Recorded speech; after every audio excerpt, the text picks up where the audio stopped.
Hello everyone, I'm Steele McGonigal. And I'm Kara O'Brien, and welcome to Destination Tomorrow. This program will uncover how past, present, and future research is creating today's knowledge to answer the questions and solve the challenges of tomorrow.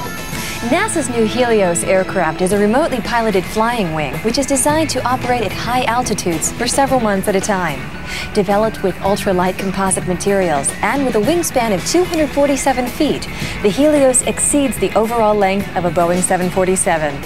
Often referred to as an atmospheric satellite, Helios's mission is to conduct a wide variety of Earth and atmospheric science missions while flying on the edge of the atmosphere.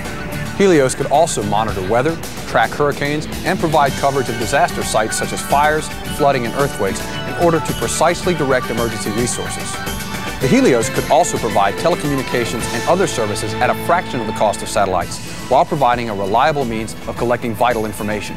Greg Provon spoke with John Del Frate about the future of Helios and its unique design.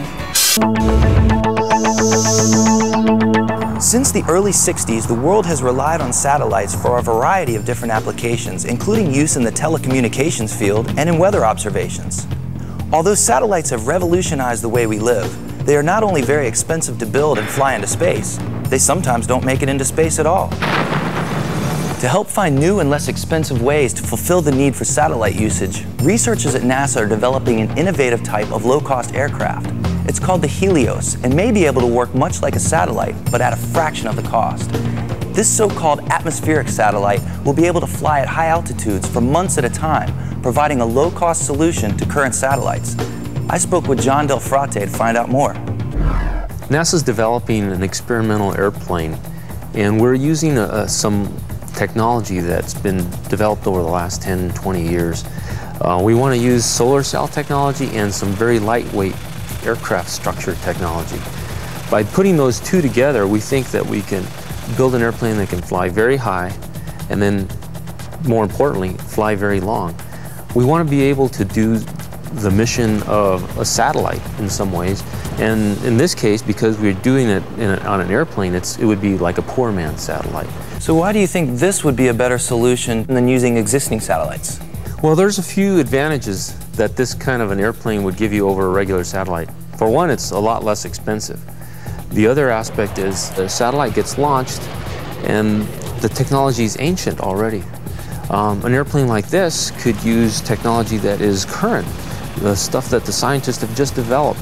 Put it on the airplane, go up, fly it, test it, see how it does, bring it back down, change it. A satellite, once it's up there, it's pretty much up there. So the hope is to have the Helios fly for months at a time. How's it going to stay in the air that long? We've already licked the problem of being able to fly under solar power. But now the question is, you know, we've got solar power. What happens when the sun goes down? Well, we're developing a system that is like a rechargeable battery, for example. During the day, whatever excess power is produced by the solar cells, we capture that and store it on board. And then at nighttime when the sun goes down, we use that power to power the electrical systems on the airplane. Although the Helios prototype uses new space-age materials, the design is actually very simple. Weighing in at just about 1,600 pounds, this ultra-lightweight, electrically powered all-wing aircraft is constructed mostly of composite materials.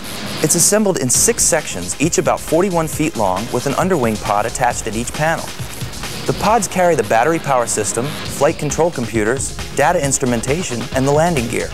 The aircraft is powered by 14 electric motors producing about 2 horsepower each, which drive lightweight, high-altitude propellers.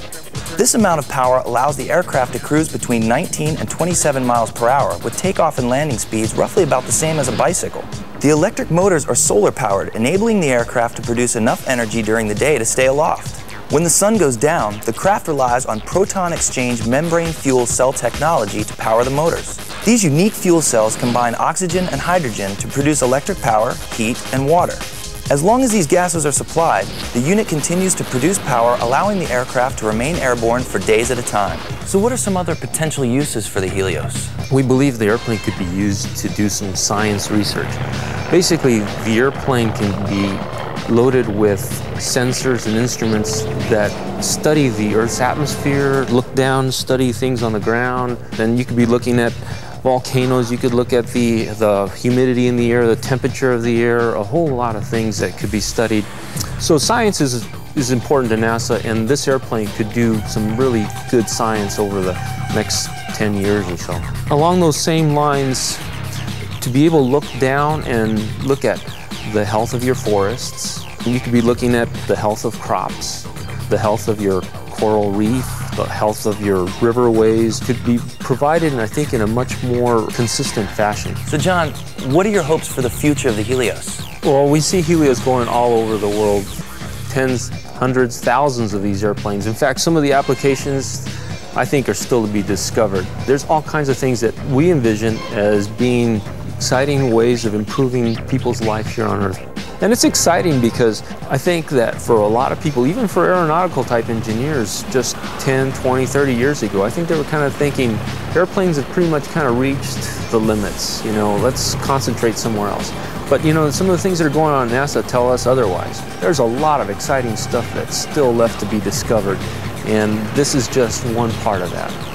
NASA researchers believe that a Helios-type aircraft may one day fly in the thin Martian atmosphere, which is similar to the upper reaches of the Earth's atmosphere. Up next, a revolutionary new technology is helping improve the early detection of breast cancer. But first, did you know that the Helios broke the altitude record for non-rocket powered aircraft? The original record of 85,068 feet was set in 1976 by the Mach 3 capable SR-71 Blackbird. The Helios, flying at speeds around 20 miles an hour, climbed above 99% of the Earth's atmosphere and set the new record of 96,863 feet in the summer of 2001.